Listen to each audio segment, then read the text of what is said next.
Our FFA chapter tribute is brought to you by Off. Check out the new XFR 50 Draper with 3 times more flexibility than the closest competitor at GaringOff.com.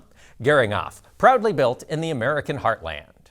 Well, this week we are getting to know Caleb McCracken. Caleb is a rising junior at Stewartsville High School and a member of the Stewartsville FFA chapter. Caleb, thanks for taking the time to talk with us. Yep. Tell me a little bit about what was it that got you involved with FFA? Why did you want to put on that blue jacket? I wanted to join FFA to be a part of my community and help teach younger people about agriculture and get more people into it because it's something that not many people are into anymore. That's so true. We've got to have that next generation getting involved. And I understand you've chosen to get involved by restoring tractors. Tell us a little bit about the John Deere G you restored last year, Caleb. The John Deere G I restored last year is a 1951.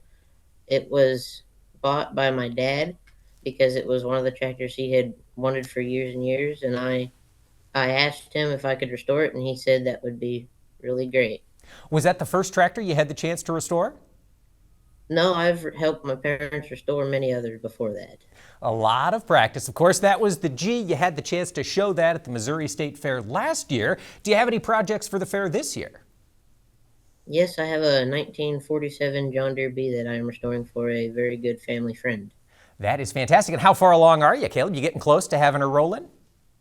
Yeah, last night I got it painted and the tires put on it, and we should be able to have everything painted by the end of next week. That is outstanding, Caleb. We wish you the best of luck when you get that B to the Missouri State Fair. And are you hoping to restore a tractor next year as well?